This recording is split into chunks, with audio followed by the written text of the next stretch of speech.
nicest things about being a musician is all the people that you meet along the way. Kevin and I have met and made so many friends who were people that were in bands with us, or people who we just met because they were peripheral to it, whether they were in production or in filming or whatever. And these people have become friends, and some of them now very old friends. And I really wanted to introduce them to you. So this week, for the first time, you're going to be meeting Colin McLeod. So I'm sitting here in sunny Gloucestershire, snowy Gloucestershire, and I've got my friend Colin McLeod, who's sitting in Watford in his recording studio. Yes. Hello, Colin. Tier 4 mansion is where I am at the moment. A tier 4, yeah, we're tier 3. Yeah, we're tier 3. Now, you are the first of a series of interviews of old musical contacts of Penny's and Kevin's. Wow. And so, of course, so there's going to be a bit of memory lane in this journey, and there's going to be a bit of who Colin is now. And so the first thing for Out of the Ashes listeners, this is Colin sometimes plays drums for us, often plays percussion for us. And I have known him. How long have I known you, Colin? Since 83, so that's 37 years. Flipping heck.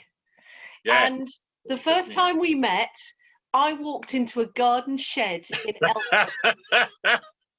I remember that. There must have been an advertisement somewhere. Was there?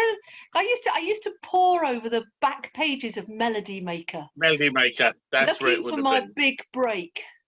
But in fact, Yes. but in fact, I wanted to do some backing vocals because I've always loved doing backing vocals.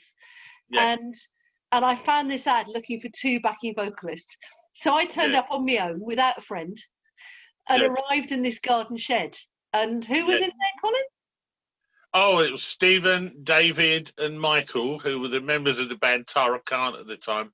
And I remember clearly the first time I met you because I used to come, this was down in Eltham. Yeah. And I used to commute on the underground all the way from Watford. So I'd leave work, jump on the train at Stanmore, all the way to Charing Cross, change trains to Eltham, and then always had an eye on the clock so I wouldn't miss the last train back. And I remember that day I was a little late getting there because I'd missed a connection or something. So I'm a bit flustered because I hate being late. And I turned up and I think Stephen had just said to you something along the lines of, oh, our drummer will be here in a minute, he'll be all right. And I walked in, I think a stream of words I cannot say here because I was so frustrated that I was late and I still had stuff to do. And it's, you know, and you took a look at me and thought, oh dear. And they said, oh no, they said, you're like Colin, you know, he's all right, he's very laid back. And I just walked in swearing a blue streak. And that was, you know, first impressions. But you were a flipping good drummer.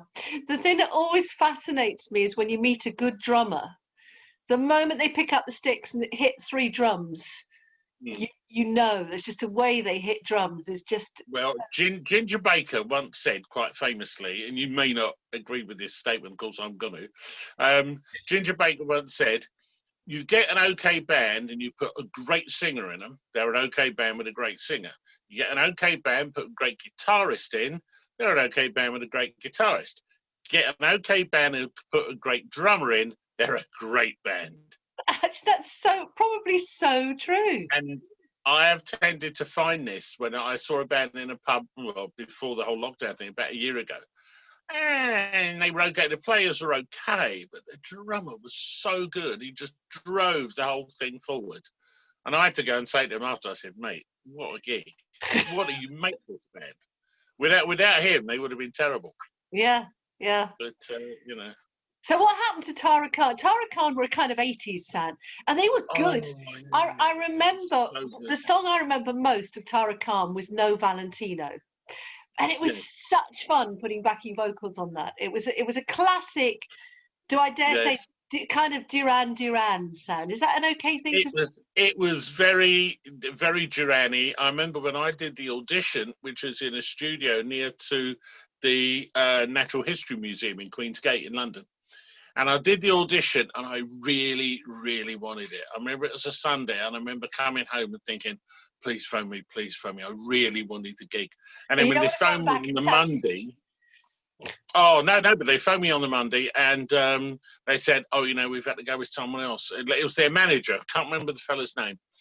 And I went, oh, okay. And I was crestfallen, was not the word. And about 2 weeks went past and Stephen phoned me up.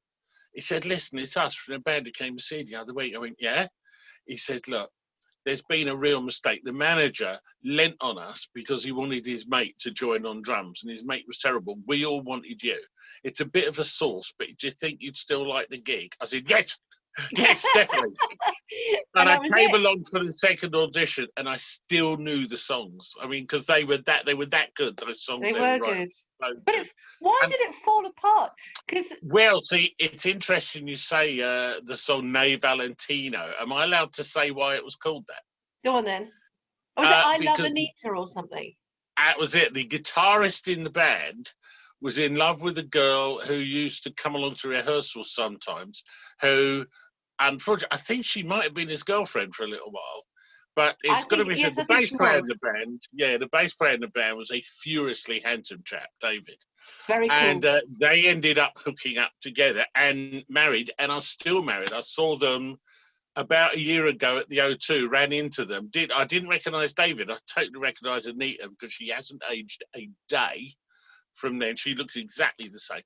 And and that was, you could see some of the seeds. And of course, with Michael, the guitarist, he had a few interesting problems, I think, like when we played the Rock Garden, and he used to get he used to hide behind music stacks. Oh yeah, but it was, and then on the other side of it, you get all claustrophobic suddenly, and something like 10 minutes before we're due to go on, he had to go for a run on his bike round in the fresh air for a bit before he could play. And we're all going, what, has he got nervous and run off? He didn't say anything, he just disappeared. And Stephen's going, if he's not back to play this gig, he can come and get his own stuff, because we brought it up because he didn't have a car at the time. Yeah. Anyway, he did come back. We played a really good gig. It was really good fun. But you could see the cracks starting to form, and then we did some rehearsals in that lovely place, Woodwolf in Greenwich, that overlooked the river. Yeah. And I remember we were playing and we thought, there's a voice next door we recognised, and it turned out to be Squeeze in the room next door, just getting ready for their turn. You recognised Chris Gifford's voice a mile away. And even then, it turns out that Stephen's wife at the time, Marianne, really wanted to be one of the backing singers. And he didn't want that. I totally see why. You don't want wives and girlfriends in the band.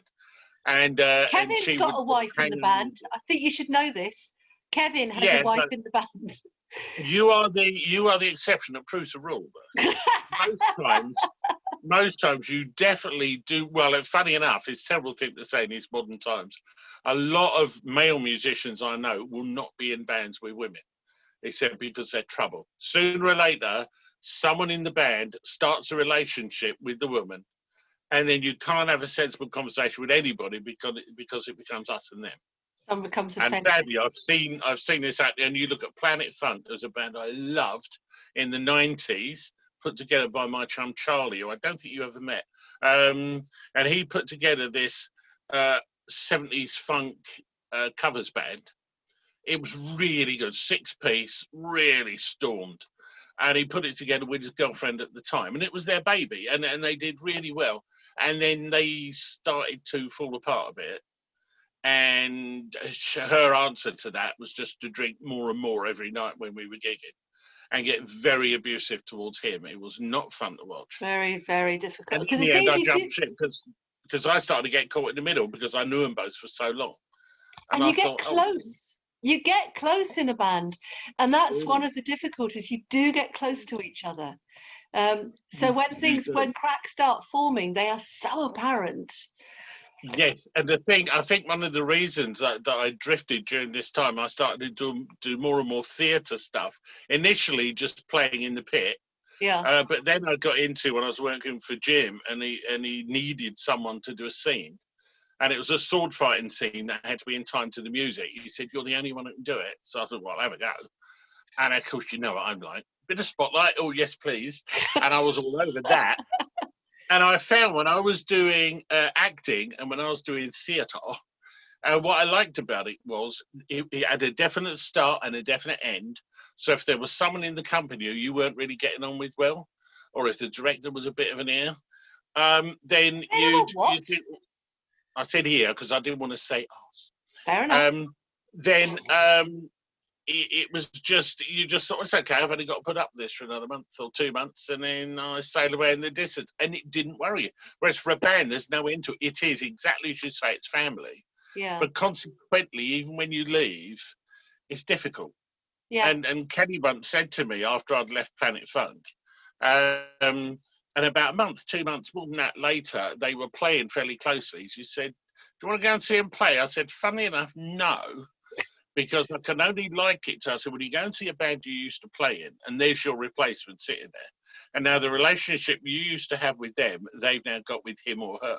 It's like going to spend an evening with your ex-wife and her husband. Well, it's exactly that. It's like watching your ex-girlfriend getting dressed to go out with someone else. Yeah. Now, I'm very conscious that we're running out of time, and I promised that I was going to try and keep it to 10 minutes, and we're already over 10 minutes. So I need to know, what are you doing now? Right now, well, I've got a couple of things going on. My studio doesn't look very clever at the moment because... Come on, show us the studio. My big mixing desk is gone. It's been at the menders since just before lockdown. It blew a power supply. But one of the things I'm supposed to be doing, let me try this, hang on, is, whoops, very wobbly, sorry, is I've cleared the main room of the studio out because I'm going to be doing a video. And, you know, we've got lots of nice things here, including, let me just very quickly, I've got all the pretty lights and everything all set up, so that's all happening. Colin, what is the head on a stick about? Oh, sorry, that's Chrissy's head. I use that because I also use this in photography, and I was setting Chrissy's head up so that when the camera is back here, where it's got to be, I need to know I can see Chrissy's head, and I can also see the other thing where it's got to be here. Ah. In reality, I should buy another one. And I find that as a focus point when I'm doing photography in here. Okay. It's fantastic. So anyway, so I've got this all set up nicely for that. Let me just quickly unplug this. Sorry, I'll do that later. Where's all the stuff that should be in there normally? Well, it's funny you should say that, because if I come back into here, which is why when we were talking, I was sitting looking like this, because if I should happen to turn round, and you can see where all the rest of this stuff went. The absolute chaos. But actually, it's not bad, because you've got those boxes there, the very wonderful, really useful boxes, is what I use when I gig now. I don't bother with drum cases. I put everything in them, because I can see where everything is, and they all stack up together. Nice. And then, of course, I've also got on the floor, I've got my studio lights that I use when I'm doing portrait photography. I don't know if you see them stacked all over the floor there. Oh. So it's not actually as chaotic as it may seem. It's actually almost quite organised. And all I'm waiting for is I've got to call the guy for my desk, get my desk back. And the only other thing I'm doing today, I'm struggling. I'm writing a song with one of the guys from the trio, and I'm struggling with a chorus hook line, like the melody for the chorus. And the trouble is now we've done so many different ones, I can't hear it anymore. So my head's just gone. Before we say goodbye to you, this is Colin McLeod. New band is called? They're called The Procedures. The Procedures. And it's a three-piece jazz It's band? a three-piece band. It's a three-piece band. It's started off doing covers. We've only been together a couple of months. Yeah. And the idea was, because you can't get a gig with like a big band or a band with electric guitars, or, well, as you know, with anything amplified. So it's an acoustically based trio. And they started off doing things like Elvis Costello covers and those sort of covers. But the key thing they said is everybody sings. So it's all about the acoustic guitars and the harmony. And Colin so we're doing sing. lots of that, which is fabulous. I'm loving this. It's just great. And it's opened up whole new avenues. Yeah, I bet it has. Colin, fun. I'm going to say goodbye. I'm going to say thank you very much indeed. And there's no worries. Don't cut off, but for the sake of everybody else, goodbye. Yeah. Goodbye, guys. Stay safe. So that was Colin. And next time I'm going to be interviewing Andrew Longhurst, who is a film producer, editor, all-around whiz kid with anything visual that we met a couple of years ago. Don't forget to hit like and subscribe and all those annoying things that we have to do on social media, but that really help us. And we look forward to seeing you next time.